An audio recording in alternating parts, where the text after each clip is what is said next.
Hello बच्चों, मेरे YouTube channel में आपका हार्दिक स्वागत है। आज मैं आपके लिए लेकर आया हूँ शेखावटी यूनिवर्सिटी के बीएससी सेमेस्टर सेकंड का सिलेबस। सबसे पहले उन सभी स्टूडेंट को मैं बधाई देता हूँ जिन्होंने बीएससी सेमेस्टर फर्स्ट की एग्जाम को पास किया है। साथ ही मैं उन बच्चों को भी कहना चाहता हूँ जिनका पेपर या तो बैक रहा है, या तो एक हो सकता है, या दो हो सकता है, या तीनों ही पेपर बैक रह सकते हैं। तो उनको डरने की किसी बात की जरूरत नहीं है। ये पेपर अगली एग्जाम के साथ उनको क्लियर करने पड़ेंगे। देखो, आपके सेकंड सेमेस्टर के अंदर टोटल 4 यूनिट दी गई है। इसके अंदर देखिए, आपके अंदर इसके अंदर टोटल आपका एक तो प्रैक्टिकल है, एक थ्योरेटिकल है। प्रैक्टिकल है वो तो आपका 50 नंबर का रहेगा, और आपका थ्योरेटिकल पेपर है वो आपका 100 नंबर का रहेगा। तो सेमेस्टर सेमेस्टर फर्स्ट की बात करें, उसके अंदर तो आपका पेपर लगा था वो ऑब्जेक्टिव टाइप था, परंतु इस बार आपका पेपर है जून के अंदर लगेगा। वो हो सकता है ऑब्जेक्टिव भी हो सकता है आपका लिखित परीक्षा के अंदर भी हो सकता है। तो आपके सिलेबस के अंदर टोटल 4 यूनिट है। इसके अंदर फर्स्ट यूनिट है आपकी, वो है ऑर्गेनिक की। देखो, ज्यादा इसका अंदर पोर्शन है वो ज्यादा ऑर्गेनिक का है, फिजिकल का तो सिर्फ एक यूनिट ही है। इसके अंदर फर्स्ट यूनिट आपकी वो आपका introduction concept and mechanism of organic chemistry. इसके अंदर आपका इसके अंदर दे रखा है आईपीसी नाम। जो भी कंपाउंड आपके ऑर्गेनिक केमिस्ट्री के हैं जितने भी, उन सभी का आईपीसी नाम। और इसके अंदर रखा है ऑर्गेनिक केमिस्ट्री के अंदर डायपोल मोमेंट। आपका डायपोल मोमेंट है वो इनऑर्गेनिक केमिस्ट्री का भी रहता है और ऑर्गेनिक है, इन दोनों के अंदर थोड़ा डिफरेंस रहता है। एक है आपका इंडक्टिव इफेक्ट, जिसके अंदर आपको बोलते हैं plus I effect, minus I effect. और साथ ही दे रखा है इसके अंदर इलेक्ट्रोमेरिक इफेक्ट, जो आपका अस्थायी इफेक्ट रहता है। साथ ही इसके अंदर दे रखा है आपका कॉन्जुगेशन, और दे रखा है इसके अंदर रेजोनेंस भी दे रखा है, और इसके अंदर दे रखी है रेजोनेंस एनर्जी। और साथ ही इसके अंदर दे रखा है हाइपर कॉन्जुगेशन, जिसको हम बोलते हैं एच इफेक्ट। और इसके अंदर दे रखा है कि हमारे जो बॉन्ड टूटते हैं वो दो प्रकार से टूटते हैं। या तो होमोलाइटिक समान रूप से टूटे उनको होमोलाइटिक बोलते हैं। यदि अलग अलग तरीके से टूटते हैं, जैसे प्लस माइनस के अंदर टूटे, उनको बोलते हैं हेटेरोलाइटिक बॉन्ड क्लीवेज। और साथ ही इसके अंदर दे रखा है आपके टाइप ऑफ रिएजेंट। आपके रिएजेंट है वो कितने प्रकार के होते हैं, जैसे आपका दो प्रकार के होते हैं सामान्यतः, एक तो इलेक्ट्रोफाइल और न्यूक्लियोफाइल। और इसके अंदर दे रखा है कि इलेक्ट्रोफाइल क्या होते हैं, कितने प्रकार के होते हैं। और ऐसे दे रखा है आपका न्यूक्लियोफाइल है वो भी कितने प्रकार के होते हैं, और इनके एग्जाम्पल क्या क्या होते हैं। और इसके अंदर दे रखा है कि रिएक्टिव इंटरमीडिएट, जैसे मान लो आप ये रिएक्शन स्टार्ट करते हैं, तो रिएक्शन के अंदर हमारा इंटरमीडिएट बनता है या ट्रांजिशन स्टेट बनती है, तो हमारे इंटरमीडिएट होते हैं। उसके अंदर आपके टाइप दे रखे हैं, एक तो कार्बोकेटाइन के बारे में पूछ रखा है, एक कार्ब एनायन के रूप में पूछ रखा है, एक आपके लिए पूछ रखा है फिर रेडिकल, एक कार्बिन के बारे में पूछ रखा है, एक एनाइंस के बारे में पूछ रखा है, और एक नाइट्रोजन के बारे में। वैसे इंटरमीडिएट खूब सारे होते हैं, परंतु आपके कुछ ही दे रखे हैं।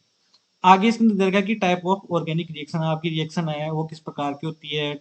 जैसे कोई जोड़ने जोड़ने वाली हो, सब्स्टिट्यूशन रिएक्शन, टूटने वाली हो, या प्रतिस्थापन को, अलग अलग प्रकार की है इसके अंदर। और दे रखा है इसके अंदर मार्कोनिकोव रूल क्या है, एंटी मार्कोनिकोव रूल क्या है, एक आपका सेजेप रूल है इसके अंदर ये दे रखा है, एक आपका होपमैन। ये सारी सारी प्रोडक्ट की स्टेबिलिटी के बारे में बताते हैं कि कौन सा प्रोडक्ट स्टेबल है, कौन सा अनस्टेबल है। और इसके अंदर दे रखा है आपका एनर्जी एनर्जी के बारे में, जैसे एनर्जी प्रोफाइल डायग्राम होता है उसके बारे में बता सकते हैं कि ये जो प्रोडक्ट बना है इसके अंदर ये रिएक्शन आपकी एक्सोथर्मिक है या एंडोथर्मिक है, इन बारे में बता सकते हैं। और आपका मेथड दे रखे हैं कि रिएक्शन मैकेनिज्म के अंदर उसकी डिटर्मिनेशन करने के लिए कि हमारा प्रोडक्ट है या इंटरमीडिएट है, ये आपके स्टेबल है या नहीं है, इनके लिए डिटरमिनेशन के लिए मेथड का यूज करके। और साथ ही इसके अंदर दे रखा है आपका आइसोटोप लेबलिंग। जैसे मतलब आपका आइसोटोप है, जैसे कार्बन का आइसोटोप है ऑक्सीजन के, तो लेबलिंग करके कौन सा कहाँ पे जुड़ेगा, कैसा रहेगा। और आपके दे रखा है इसके अंदर काइनेटिक एंड स्टीरियोकेमिकल इफेक्ट, कि हमारा काइनेटिक रूप से कैसे चेंज है, स्टीरियो के रूप के कैसे। इस प्रकार आपकी ये फर्स्ट यूनिट है।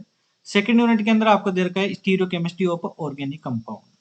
हमारी मेन है ये चैप्टर बहुत ही आपके लिए यूजफुल है। आगे भी आपके जो एमएससी में जाएंगे उसके अंदर खूब सारे यूजफुल रहेगा। जो ऑर्गेनिक केमिस्ट्री के जो इसके जड़ हैं, मेन है आपका ये स्टीरियो केमिस्ट्री है। यदि आपको स्टीरियो केमिस्ट्री ऐसे समझ में आ गया तो ऐसे समझो आप कि ऑर्गेनिक केमिस्ट्री का लगभग आपका कंसेप्ट क्लियर हो गया। तो इसके अंदर पहले ही दरकार है कि जो आइसो रूल है, आइसोप्रीन रूल है, वो क्या है, टाइप्स ऑफ आइसोमेरिज्म क्या है, इसके कितने प्रकार हैं, इनके बीच में क्या क्या डिफरेंस है, कॉन्फ़िगरेशन के बीच में दरकार है, एक कन्फर्मर होते हैं उनके बीच में क्या क्या है, एक हिलिंग वेज है आपका, फिशर प्रोजेक्शन आपका, ऐसे आपका न्यूमैन प्रोजेक्शन चलता है इनके बाद। और दे रखा है ये तो जो अभी बोल रहे हैं ये सारी सारी आपके हैं ज्योमेट्रिकल आइसोमर। और नीचे दे रखा है आपके स्पेशल ऑप्टिकल आइसोमर। तो इसके लिए दे रखा है कि सिमेट्री एलिमेंट क्या क्या होते हैं, इसके लिए मॉलिक्यूलर कायरलिटी क्या है, आपका इनहेंचुमर है या स्टीरियो स्पेसिफिक है या स्टीरियोजेनिक सेंटर क्या होते हैं, ये ऑप्टिकल एक्टिव है या नहीं है।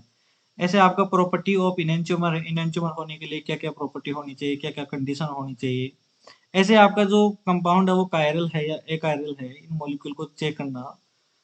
और क्या है इसके अंदर आपका डायस्टीरियोमर है। डायस्टीरियोमर भी दो प्रकार के, थ्रियो या इरिथ्रो है। इस प्रकार से ये पूरा इस यूनिट के अंदर पूरी आपकी है आइसोमरिज्म दे रखी है। और आगे इसके अंदर रिएक्टिविटी है, एब्सोल्यूट कॉन्फ़िगरेशन क्या होते हैं, डीएल, ऐसे आपने नाम सुना होगा जैसे D glucose, D fructose, L glucose, ऐसे आपने आर एस नामकरण भी है इसके अंदर। तो सारी की सारी इसके अंदर इस यूनिट के अंदर आपके आगे इसके अंदर देखो नीचे है आपका ज्योमेट्रिकल आइसोमर। आपको पता है आइसोमरिज्म है वो दो प्रकार की होती है।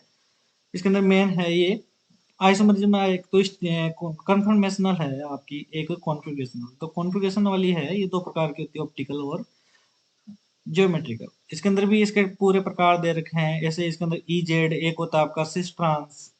इस प्रकार से इन सब के बारे में बात कर रखा है। एक मेन है इसके अंदर जो ज्योमेट्री जीआई देखते हैं, एक तो ऑक्जिम और एसाइक्लिक कंपाउंड के अंदर। ऐसे आपका कन्फर्मेशनल आता है। कन्फर्मेशनल आपने देखा होगा जैसे बेंजीन का बोलते हैं board form, twist board form. ऐसे इसका न्यूमैन प्रोजेक्शन है, सोर्स फॉर्म है। इस प्रकार से ये सारी की सारी दे रखे हैं। इसका मेन आपके लिए दे रखा है वो एक तो एन ब्यूटेन का दे रखा है, एक साइक्लोहेक्सेन का। ऐसे आपकी यूनिट थर्ड है, उसके अंदर दे रखा है आपका एरोमेटिसिटी के बारे में, एरिन एंड एरोमेटिसिटी। इसका मेन सबसे पहले स्टार्ट कर रखा है। इसके अंदर जो भी है आपका ऑर्गेनिक का रहेगा, सबसे पहले हम पढ़ेंगे भी ये नोमेनक्लेचर ही है। तो नोमेनक्लेचर ऑफ बेंजीन डेरिवेटिव है, बेंजीन है उसके जितने भी कंपाउंड है जैसे नाइट्रो, बेंजिल्डिहाइड, इन सभी के जो नामकरण है वो सारे सारे कंपाउंड दिए गए हैं, सारे सारे बेंजीन के डेरिवेटिव हैं। आगे आपका दायराइल ग्रुप है, एरोमेटिक न्यूक्लियस है, ये साइड चेन है, क्या है स्ट्रक्चर ऑफ बेंजीन, क्या है इसके अंदर कैसे बनती है और इसका फॉर्मूला क्या होता है। एक कैलकुली स्ट्रक्चर बोलते हैं जो बेंजीन के बहुत सारी स्ट्रक्चर बनती है, उनको रेजोनेटिक स्ट्रक्चर बोलते हैं। इन सभी संरचनाओं को हम कैलकुली स्ट्रक्चर बोलते हैं। और इनकी स्टेबिलिटी चेक करते हैं कि स्टेबिलिटी है और इसका कार्बन कार्बन बॉन्ड होता है, उसकी बॉन्ड लेंथ जो अन्य कार्बन कार्बन बॉन्ड है उसकी तुलना में ज्यादा है या कम है, इसका रेजोनेटिक स्ट्रक्चर क्या क्या होंगे और इसका एमोडायग्राम। ये सारी की सारी है इसके अंदर एरोमेटिसिटी के अंदर। आगे आपका है एरोमेटिसिटी के अंदर हक्कल रूल है। हक्कल रूल है जैसे 4n+2 रूल है, 4n रूल है। एरोमेटिक होगा, नॉन एरोमेटिक होगा या एंटी एरोमेटिक होगा, इन चीजों के बारे में आपका हक्कल रूल बताता है। आगे आपका एरोमेटिक आयंस है जिसके अंदर 3 to 8 मेंबरिंग है इसके अंदर। आगे आपका एरोमेटिक रिएक्शन है जैसे एरोमेटिक इलेक्ट्रोफिलिक सब्स्टिट्यूशन रिएक्शन है, इनके बारे में, इसका मैकेनिज्म क्या है, इसका रोल क्या है सिग्मा के अंदर। और भी इसके सारी बहुत सारे हैं जैसे sulphonation, halogenation, mercuration, Friedel craft reaction है जैसे दो प्रकार की होती है, एसाइलेशन और एल्काइलेशन। ऐसे आपका activity and D activating substance बोलते हैं जैसे आपका ऑर्थो पैरा इफेक्ट है, मेटा इफेक्ट है, ये दर्शाने वाले ग्रुप इनको एक्टिविटी और डी एक्टिवेटिंग ग्रुप बोलते हैं। आगे दे रखा है कि ऑर्थो पैरा रेशियो क्या होता है, इन सभी का आगे लास्ट में दे रखा है आपका बिट्स रिडक्शन है कि या ऑर्थो होगा या पैरा होगा। ये सारी सारी आपकी यूनिट थर्ड के अंदर है। यूनिट फोर्थ का है आपका ये वाला पार्ट है, ये आपका फिजिकल केमिस्ट्री का है जो आपने शायद 12th क्लास में पढ़ा होगा। केमिकल काइनेटिक्स सेम का सेम ही है, कुछ बातें इसके अंदर एक्स्ट्रा हैं और बिल्कुल सेम ही है। जैसे इसके अंदर रखा है chemical kinetics and it's scope. जो केमिकल काइनेटिक्स है क्या, इसका स्कोप क्या है, रेट ऑफ रिएक्शन क्या है, फैक्टर फैक्टर इफेक्टिंग है, इसका रेट ऑफ रिएक्शन को क्या क्या प्रभावित करता है, कंसंट्रेशन कैसे करती है, टेम्परेचर कैसे करता है, प्रेशर कैसे करता है, सोलवेंट, लाइट कैटलिस्ट, इन सभी के बारे में इसको दे रखा है। आगे इसके अंदर दे रखा है कि इसका ऑर्डर है, जो भी रिएक्शन है ऑर्डर है। मेन है आपका zero order reaction, first order reaction और सेकंड ऑर्डर रिएक्शन, और चलता है आपका स्यूडो ऑर्डर रिएक्शन। और इसके अंदर सभी का चाहिए हमें हाफ लाइफ और मीन लाइफ। और इसका है आइसोलेशन मेथड की हमारे को दिया गया है, उसके अंदर फर्स्ट ऑर्डर होगा, सेकंड ऑर्डर होगा या जीरो ऑर्डर होगा, इनको चेक करने के लिए इनकी मेथड है। और आगे आगे आपका रेडियो एक्टिव डीके। और आपको पता है रेडियो एक्टिव डीके होता भी क्या वैसा होता है, हमारा फर्स्ट ऑर्डर फिनोमिना होता है। आगे है इसके अंदर experimental method of chemical kinetics. जो केमिकल काइनेटिक्स है उसका जो प्रायोगिक मेथड है वो क्या क्या होती है, जैसे के अंदर दे रखा conductometry, potentiometry, optical temperature on rate of reaction. एक आरएनएस इक्वेशन, ये मोस्ट है, हर साल इस क्वेश्चन पहले भी आते थे, आगे भी आपकी इससे क्वेश्चन जरूर आएंगे। कंसेप्ट ऑफ एक्टिवेशन एनर्जी है वो क्या है कि कोई कम प्रोडक्ट बनेगा, उसके लिए बनने के लिए उसको कितनी ऊर्जा की आवश्यकता होती है, उसे एक्टिवेशन एनर्जी बोलते हैं। आगे आपका सिंपल कोलिजन थ्योरी है।